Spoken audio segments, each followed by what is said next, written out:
Halo semuanya, kami dari kelompok 7 akan mempresentasikan mengenai depresi pada anak dan remaja. Anggota kami terdiri dari Anissa Nadia, Christian Pratama, Dinda Ayu, Della Putri, dan Keisha Salisa. Gangguan depresif itu apa sih? Jadi, gangguan depresi adalah suatu gangguan psikologis yang ditandai dengan ciri-ciri umum seperti kesedihan, kehampaan, dan mudah tersinggung, serta berhubungan dengan perubahan fisik dan kognitif signifikan yang mempengaruhi kinerja seorang.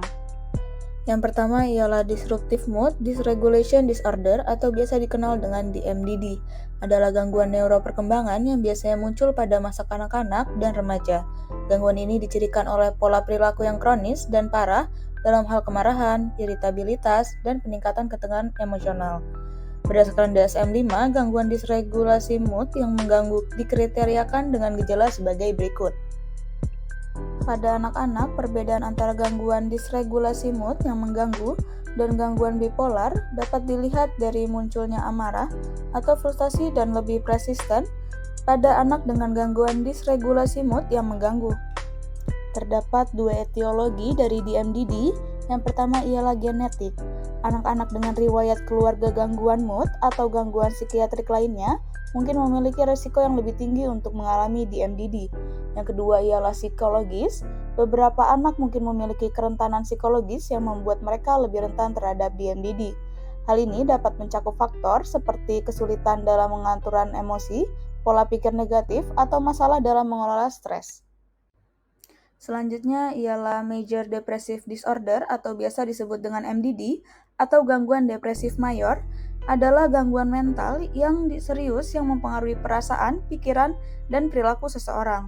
Ini adalah salah satu bentuk depresi yang paling umum dan merusak yang dapat mempengaruhi berbagai aspek kehidupan sehari-hari seseorang, termasuk kesehatan fisik, hubungan sosial, dan kinerja di sekolah atau pekerjaan. Berdasarkan DSM-5, gangguan depresif mayor memiliki kriteria gejala sebagai berikut. Yang A, muncul 5 atau lebih dari gejala di bawah selama 2 minggu dan merupakan perubahan dari fungsi sebelumnya. Pada gangguan ini, ketiga kriteria ini, A sampai C, merupakan kriteria yang menjadi episode depresi major. Berikut ialah etiologi dari MDD. Yang pertama ialah faktor biologi. Neurotisisme adalah faktor resiko yang sudah diketahui untuk timbulnya gangguan depresi major. Yang kedua ialah faktor genetik. Individu yang memiliki riwayat keluarga dengan MDD memiliki resiko yang lebih tinggi untuk mengembangkan gangguan tersebut. Yang ketiga ialah faktor lingkungan. Lingkungan sosial dan situasional seperti tingkat dukungan sosial, akses terhadap pelayanan kesehatan mental, dan tingkat stres di komunitas dapat mempengaruhi resiko seseorang untuk mengalami MDD. Selanjutnya ialah Persistent Depressive Disorder atau distimia. Kriteria penting dari gangguan distimia ini terdapat pada kriteria A, yang pada anak-anak terjadi minimal selama 1 tahun.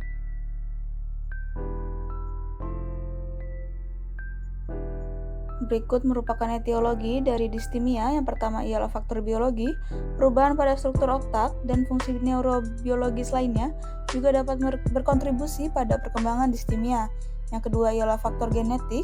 Individu dengan riwayat keluarga depresi memiliki risiko lebih tinggi untuk mengalami distimia. Yang ketiga, faktor lingkungan. Lingkungan sosial dan situasional dapat mempengaruhi perkembangan distimia. Selanjutnya ialah Premenstrual Dysphoric Disorder atau biasa disebut dengan PMDD. Merupakan bentuk yang lebih parah dari sindrom pramenstruasi atau PMS, sebuah kondisi yang mempengaruhi kesehatan mental, emosional, dan fisik sebagai wanita menjelang menstruasi. Berikut merupakan kriteria gejala dari PMDD. Gangguan ini harus memenuhi kriteria A hingga C dengan terjadi pada sebagian besar siklus menstruasi pada tahun sebelumnya.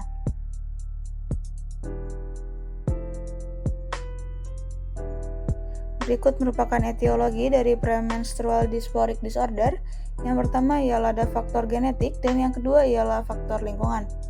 Selanjutnya ialah Substance or Medication-Induced Depressive Disorder, merupakan salah satu jenis gangguan depresif yang disebabkan atau dipicu oleh penggunaan atau penarikan zat tertentu seperti obat-obatan, alkohol, atau zat lainnya.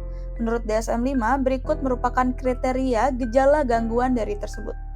Berikut merupakan etiologi dari gangguan substance or medication-induced gejala depressive disorder. Yang pertama ialah faktor biologi, yang kedua ialah kondisi medis komorbid, yang ketiga ialah faktor lingkungan. Selanjutnya ialah depressive disorder due to another medical condition. Adalah gangguan depresif yang disebabkan oleh kondisi medis tertentu. Menurut DSM-5, berikut merupakan kriteria gejala dari gangguan tersebut. Kriteria penting dari gangguan depresi karena kondisi medis lain adalah kriteria A dan kriteria B sehingga perlu dipastikan terlebih dahulu. Berikut ini ialah merupakan etiologi disorder due to another medical condition. Yang pertama ialah faktor biologis dan kedua ialah faktor gender. Gangguan depresi selanjutnya ialah other specified depressive disorder. Other specified depressive disorder merupakan kategori yang berlaku apabila gejala yang dimunculkan penderita tidak memenuhi kriteria lengkap untuk salah satu gangguan dalam kelas diagnostik gangguan depresi. Selanjutnya ialah unspecified depressive disorder, berlaku apabila gejala gangguan depresi yang khas menyebabkan penderitaan yang signifikan tetapi tidak memenuhi kriteria lengkap untuk salah satu gangguan dalam gangguan depresi. Nah, selanjutnya kita bakal bahas mengenai metode assessment. Metode assessment sendiri ada 4, yaitu Children Depression Inventory atau CDI, kemudian ada di Children's Depression Rating Scale Revised atau CDR-SR, kemudian ada Diagnostic Interview Schedule for Children atau DISC, dan yang terakhir ada Dysfunctional Attitude Scale atau DAS. Yang pertama ada Children's Depression Inventory atau CDI. Konsep teori CDI sendiri dirancang berdasarkan Beck Depression Inventory. Berdasarkan DSM-4, Children's Depression Inventory atau yang biasa kita sebut CDI, ini dapat mengukur tingkat depresi ringan sampai berat pada anak, sehingga diyakini mampu dijadikan upaya preventif untuk mengatasi depresi di masa kanak-kanak. CDI sendiri merupakan alat ukur untuk mengungkapkan simptom depresi pada anak dan remaja dengan rentang usia 7 hingga 19 tahun. Instrumen ini terdiri dari 27 butir. Nah, CDI sendiri mengukur 5 dimensi, meliputi suasana hati yang negatif atau negative mood, kemudian ketidakefektifan atau ineffectiveness, kesedihan atau anhedonia, harga diri negatif atau negative self-esteem, dan yang terakhir adalah masalah antar pribadi atau interpersonal problems. Selanjutnya, the Children's Depression Rating Scale Revised atau CDR-SR. Metode ini merupakan instrumen untuk menilai tingkat keparahan depresi pada anak dengan rentang usia 6 hingga 12 tahun. CDR-SR merupakan skala dengan bentuk wawancara semi terstruktur untuk menilai dan mengevaluasi tingkat depresi pada anak dan remaja. Instrumen ini berisikan 17 item dan dinilai pada 7 skala poin. 14 item dinilai berdasarkan pengamatan verbal dan 3 item dinilai berdasarkan bahasa nonverbal dari anak atau remaja tersebut seperti tempo bahasa dan ekspresi nonverbal. Yang ketiga, Diagnostic Interview Schedule for Children atau DSC. DSC sendiri merupakan salah satu instrumen yang reliable untuk mendiagnosis gangguan kejiwaan pada anak. Instrumen ini dilakukan dengan metode wawancara terstruktur. Setelah selesai melaksanakan sesi wawancara, anak akan diminta untuk menyampaikan kesan selama proses wawancara berlangsung. DSC-2 terdiri dari 19 bagian diagnostik yang dikelompokkan menjadi 6 modul diagnostik, yaitu kecemasan, mood, mengganggu, penyalahgunaan zat, psikotik, dan gangguan lainnya. Metode asesmen yang terakhir ada Dysfunctional Attitude Scale atau DAS. DAS merupakan instrumen yang dirancang untuk mengukur intensitas sikap disfungsional yang merupakan ciri khas dari depresi. Instrumen bentuk asli DAS sendiri mencakup 100 item yang sudah disempurnakan menjadi 2 bentuk paralel yang terdiri dari 40 item yaitu DAS-A dan DAS-B. Selanjutnya kita akan membahas mengenai metode intervensi. Metode intervensi sendiri ada 4, yaitu Cognitive Behavioral Therapy atau CBT, kemudian ada Interpersonal Psychotherapy for Adolescents atau IPTA, kemudian ada Art Therapy, dan yang terakhir ada terapi mindfulness. Intervensi yang pertama adalah Cognitive Behavioral Therapy atau CBT. CBT merupakan intervensi non-farmakologis dalam penanganan pemikiran dan perilaku yang maladaptif. Intervensi ini dilakukan untuk mengubah pola dan cara berpikir seseorang yang maladaptif menjadi adaptif, sehingga terdapat perbedaan perasaan dan tingkah laku. Kognisi sendiri dapat mempengaruhi emosi dan perilaku. Intervensi ini disusun dalam beberapa sesi untuk membantu menurunkan depresi pada anak dan remaja. Yang kedua, ada Interpersonal Psychotherapy for Adolescents atau IPTA. Intervensi ini merupakan intervensi singkat berbasis bukti yang dibuat untuk kebutuhan perkembangan spesifik remaja, di mana depresi memiliki dampak buruk pada perilaku sosial, fungsi sekolah, dan hubungan keluarga. Intervensi ini menitikberatkan fokusnya untuk melihat dan memperbaiki situasi yang bermasalah, tepatnya yang paling berkaitan dengan episode depresif saat ini. Selanjutnya ada art therapy. Art therapy merupakan intervensi yang mengombinasikan antara psikologi dan seni. Intervensi ini mengoptimalisasikan potensi manusia untuk menjadi lebih kreatif lagi dalam bentuk suatu karya yang memiliki nilai seni. Art therapy sendiri memiliki fungsi untuk penanganan berbagai masalah, salah satunya adalah depresi. Salah satu kegiatan art therapy adalah menggambar.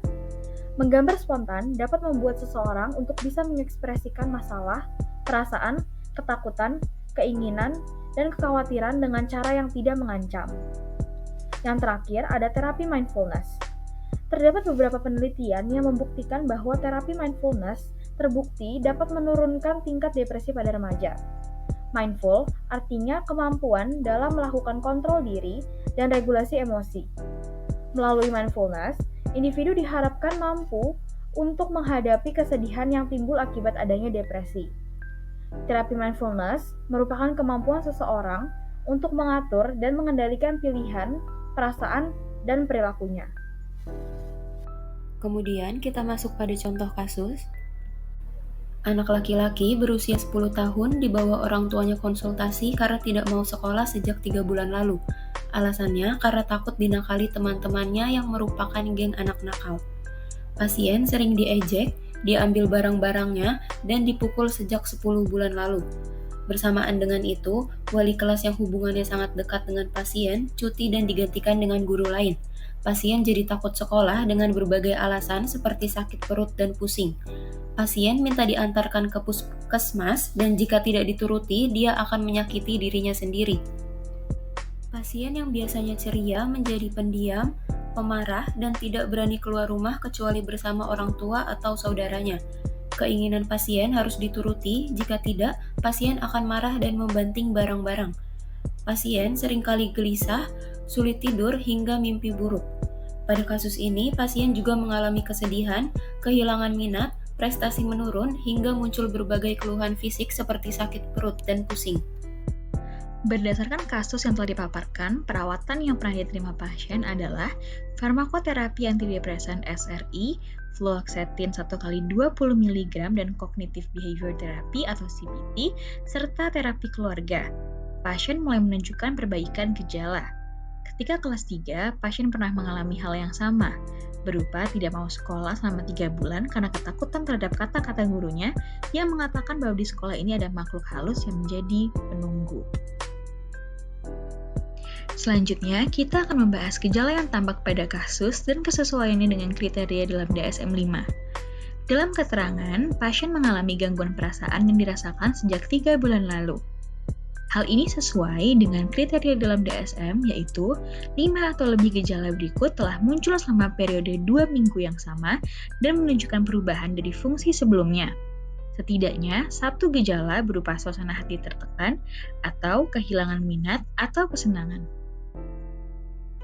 Yang kedua adalah pasien mengalami gejala yang sama saat pasien duduk di bangku kelas 3 sekolah dasar dan mengalami gejala yang serupa pada saat kelas 5 sekolah dasar. Hal ini sesuai dalam kriteria dalam DSM-5, yaitu selama periode 2 tahun, 1 tahun untuk anak-anak atau remaja, gangguan tersebut, individu tersebut tidak pernah mengalami gejala-gejala pada kriteria A dan B selama lebih dari 2 bulan berturut-turut. Kriteria gangguan depresi mayor mungkin terus muncul selama 2 tahun. Yang ketiga, pasien yang biasanya ceria menjadi pendiam, tidak mau lagi bercanda, jarang tersenyum, pemarah. Jika ada tamu, keinginannya harus dituruti. Jika tidak, pasien marah-marah dan membanting barang-barang yang ada di sekitarnya. Hal ini sesuai dengan kriteria dalam DSM-5, yaitu hati yang tertekan hampir sepanjang hari, hampir setiap hari seperti yang ditunjukkan oleh laporan subjektif, misalnya merasa sedih, hampa, putus asa, atau pengamatan yang dilakukan oleh orang lain. misalnya tampak menangis. Catatan, pada anak-anak dan remaja, suasana hati bisa mudah tersinggung. Lalu, pada anak-anak dan remaja, suasana hati yang mudah tersinggung itu atau rewel mungkin muncul dibandingkan suasana hati yang sedih. Yang keempat, pada kasus disebutkan bahwa pasien mengalami perubahan pola makan.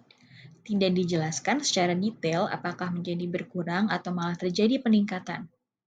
Hal ini sesuai dalam DSM-5, yaitu perasaan tertekan disertai dengan 2 atau lebih hal sebagai berikut. Yaitu poin pertama, menurun atau meningkatnya nafsu makan. Selanjutnya, yang kelima, pada kasus juga disebutkan bahwa pasien merasakan gejala somatik seperti pusing dan sakit perut. Hal ini sesuai dengan DSM-5, yaitu beberapa individu menekankan keluhan somatik, misalnya nyeri dan nyeri tubuh. Selanjutnya, pada kasus, pasien juga mengalami kesulitan untuk tidur dan sering terbangun juga mengalami mimpi buruk. Hal ini sesuai dengan kriteria dalam DSM-5, yaitu perasaan tertekan disertai dengan 2 atau lebih hal sebagai berikut, yaitu pada poin 2, insomnia dan hipersomnia. Pada kasus ini dijelaskan bahwa pasien tidak mau pergi ke sekolah sejak 3 bulan dan sering minta diantar pulang saat jam sekolah belum berakhir. Apabila pasien sedang bersekolah, pasien juga tidak lagi bermain bersama teman-temannya. Hal ini dijelaskan dalam kriteria dalam DSM-5, yaitu berkurangnya minat atau kesenangan secara nyata dalam semua atau hampir semua aktivitas hampir sepanjang hari, hampir setiap hari, seperti yang ditunjukkan oleh laporan subjektif atau observasi. Yang terakhir, pada kasus dijelaskan apabila pasien tidak berani keluar rumah dan berhenti untuk masuk sekolah. Hal ini dijelaskan dalam DSM-5, yaitu gejala-gejalanya menyebabkan penderitaan atau gangguan yang signifikan secara klinis dalam bidang sosial, pekerjaan, atau bidang fungsi penting lainnya. Selanjutnya, kita masuk ke intervensi. Pada kasus tersebut terdapat beberapa tahapan intervensi. Yang pertama adalah CBT. CBT ini bertujuan untuk mengubah pola pikir yang tidak sehat atau tidak berguna, serta perilaku yang merugikan dengan tujuan untuk meningkatkan kesejahteraan psikologis seseorang. Kemudian yang kedua ada psikoedukasi. Psikoedukasi ini berupa penyampaian informasi kepada individu atau kelompok tentang aspek-aspek tertentu dalam kesehatan mental atau psikologi seseorang. Kemudian yang ketiga ada family therapy. Family therapy ini melibatkan anggota keluarga secara langsung dalam proses terapi. Tujuannya adalah untuk meningkatkan komunikasi, memperbaiki hubungan, dan mengatasi masalah yang mungkin terjadi di antara anggota keluarga. Kemudian yang keempat ada role play. Role play ini merupakan teknik yang digunakan untuk mempraktekkan perilaku baru. Nantinya, klien akan berinteraksi dengan konselor dan mempraktekkan perilaku yang dipelajari saat terapi untuk berinteraksi di kehidupan nyata. Berikut ini merupakan tabel rancangan intervensi yang kelompok kami buat. Berdasarkan hasil di atas, dapat disimpulkan bahwa terdapat 8 bentuk disorder yang terdapat dalam DSM-5, yaitu depressive disorder, disruptive mood, dysregulation disorder, major depressive disorder, persistent depressive disorder, premenstrual dysphoric disorder, substance or medication-induced depressive disorder, depressive disorder due to another medical condition, other specified depressive disorder, dan unspecified depressive disorder. Secara etiologi yang menyebabkan individu memiliki resiko mengalami persistent depressive disorder, yaitu faktor emosional, lingkungan, dan genetik. Metode assessment yang dapat digunakan untuk melihat kondisi depresi pada anak dan remaja adalah Children's Depression Inventory. The Children's Depression Rating Scale Revised Diagnostic Interview Schedule for Children dan Dysfunctional Attitude Scale. Kemudian metode intervensi yang dapat diberikan kepada remaja dan anak yang mengalami depresi adalah Cognitive Behavior Theory, Interpersonal Psychotherapy for Adolescents, Art Therapy, dan Terapi Mindfulness. Selanjutnya, dari kasus yang sudah dipaparkan di atas, dapat disimpulkan bahwa pasien mengalami takut karena adanya perilaku bullying yang dilakukan oleh geng anak nakal di kelasnya, bersama dengan wali kelasnya yang mengambil cuti dan harus digantikan guru lain. Dari gejala-gejala yang tampak mulai dari periode waktu terjadinya, dampak yang terjadi pada pasien seperti menurun atau meningkatnya nafsu makan, insomnia atau bahkan hypersomnia, adanya keluhan somatik seperti nyeri, terjadi agitasi, dan gangguan klinis dalam bidang sosial yang terjadi pada pasien, diberikan terapi berupa farmakoterapi, cognitive behavior atau CBT, seperti terapi keluarga. Dan secara etiologi, menurut literatur review, dengan pandangan psikososial, pasien dapat terjadi seperti itu karena faktor peristiwa kehidupan dan stres lingkungan, faktor kepribadian, pramorbid, dan faktor psikoanalisis serta psikodinamika. Kelompok juga membuat rancangan intervensi yang terdiri dari CBT, family therapy, psikoedukasi, homework, dan role play. Teknik ini cocok digunakan dengan kasus yang ada sesuai dengan standar penggunaan CBT pada anak. Rancangan intervensi ini akan dilakukan dengan total 10 sesi dengan durasi yang berbeda-beda. Saran yang dapat diberikan kelompok untuk peneliti selanjutnya, serta kasus di atas adalah, teori yang digunakan bisa disesuaikan dengan perkembangan dari DSM mendatang. Sertakan juga asesmen yang dilakukan untuk mendiagnosa pasien pada kasus. Pentingnya peran orang tua dalam mendidik anak dari usia dini hingga remaja. Tingkatkan peran pengawasan di sekolah agar tidak terjadi tindakan yang dapat menyebabkan kasus yang terjadi pada pasien terulang. Dan yang terakhir, intervensi tidak hanya diberikan kepada pasien tetapi harus menyeluruh kepada semua pihak yang berperan dalam kehidupan pasien. Berikut adalah daftar pustaka yang kami gunakan. Sekian presentasi dari kami, kurang lebihnya mohon maaf. Terima kasih.